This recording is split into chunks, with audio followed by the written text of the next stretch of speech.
My life is about alarms. The 5 a.m. alarm for my shift. The station alarm that means go now. The sound of a smoke detector, which means worse. I'm a firefighter. My world is loud, it's physically demanding, and it's built on a foundation of one simple truth. You have to be stronger than the problem. You run toward the fire. You lift what needs to be lifted.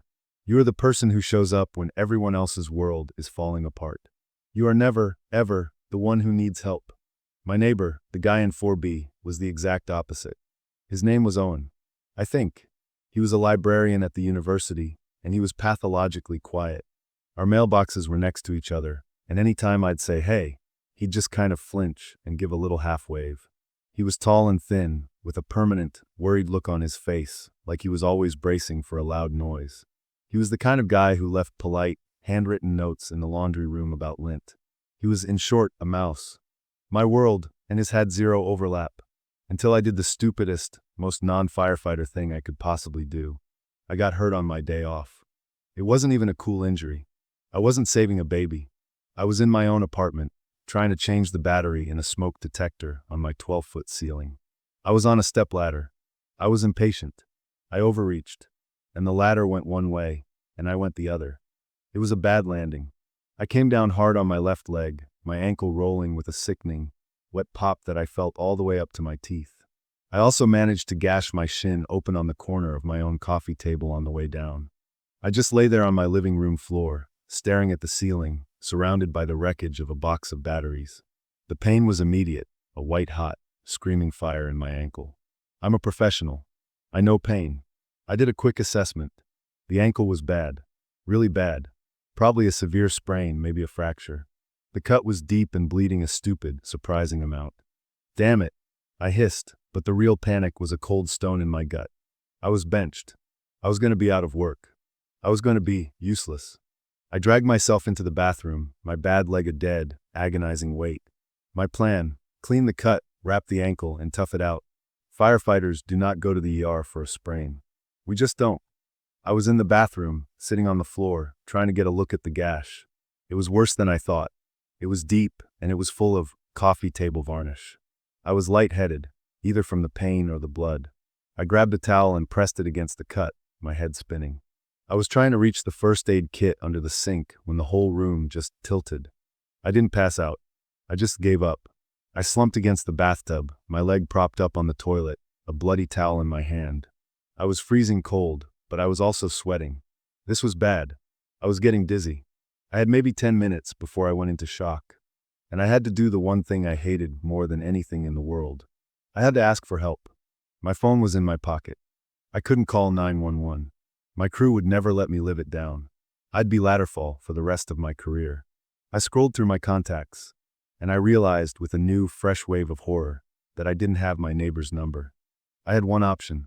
I yelled, "Help!" It came out as a pathetic, hoarse croak. "Hey, help! Can anyone hear me?"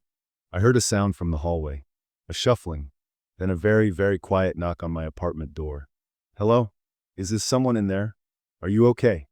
It was him, the mouse, Owen from 4B. "Yeah," I yelled, my voice cracking with humiliation. "It's Mark, from 4A. I'm in the bathroom. I fell. I'm hurt." A long, terrible silence. I figured he'd just fainted from the stress. "The door is locked," he said, his voice a little stronger but still shaky. "It's not," I said. "Just come in." "I'm sorry. I'm in the bathroom." I heard the door creak open.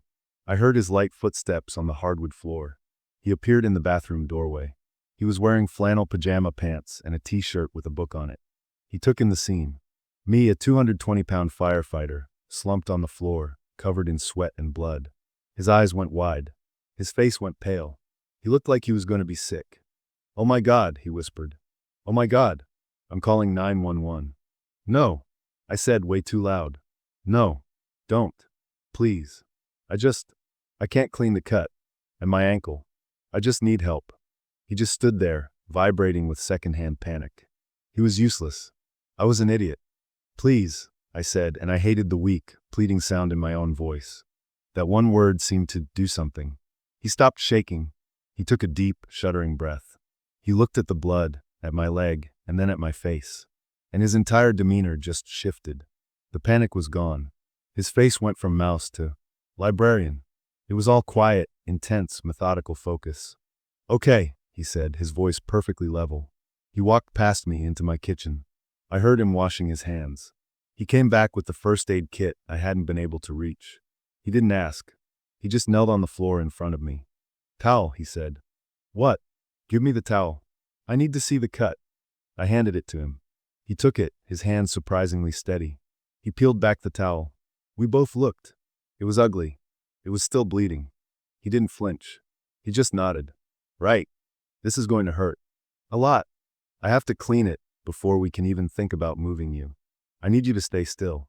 Don't kick me. He was ordering me. The quiet guy from 4B was giving me orders. And the craziest part was I just nodded. He opened the first aid kit and pulled out the antiseptic wipes. Okay, he said softly, more to himself than to me. Here we go. The pain was a bright, white-hot, blinding fire. I hissed, my entire body tensing up. My instinct was to shove him away, to get up, to take control. Stay still, Mark, he said, his voice low and firm. He didn't stop. He just kept working, his touch precise, clinical, and weirdly gentle. He was cleaning out the wound, his brow furrowed in concentration. He was so close I could smell the faint, clean scent of his soap. You're not grossed out? I gasped, my head swimming. It's just a cut, he said, not looking up. He was applying butterfly bandages. And it needs stitches. But this will hold it for now. He worked for another minute, his movements economical and clean. He was a natural. He taped the last piece of gauze down, his fingers brushing my skin. There. That's the cut. He sat back on his heels. Now the ankle. Can you move your toes? I did. It hurt. Okay. Good. It's probably not broken, but it's a hell of a sprain. We need to get you off the floor. We need to get it elevated. And you're going to urgent care. But not like this. He looked at me, sweaty and half delirious. I'm going to make you some tea. And find you some pants. And then I'm going to call a car. Okay. I just stared at him. This was the guy who was afraid of lint. Mark? He asked, a flicker of the old, worried look returning. Yeah, I said, my voice rough. Okay. He helped me. He was surprisingly strong. He got an arm under my shoulder, and we did the awkward, three-legged hop to my couch. He propped my leg up on a pile of pillows. He got me a glass of water. He got me a pair of sweatpants. He even found a bag of frozen peas for my ankle. I was lying on my couch in my own apartment, being tended to by the university librarian. It was the single most disorienting moment of my life. He was in my kitchen making tea. I could hear the kettle whistling, the clink of a mug. It was the calmest, most domestic sound in the world. Here, he said, coming back. He handed me a steaming mug. It's just tea. Thanks, Owen, I said. He sat in the chair across from me. He didn't turn on the TV. He just sat. He had a book with him that he'd apparently been holding when I yelled. He opened it, and he just read. He was just present. A quiet, steady, non-judgmental presence in the room. He wasn't hovering. He wasn't panicking. He was just there. I watched him for a long time over the rim of my mug. The mouse I'd built up in my head was gone. In his place was this solid, capable, unbelievably kind man. He had walked into my emergency, into my mess, and he hadn't flinched.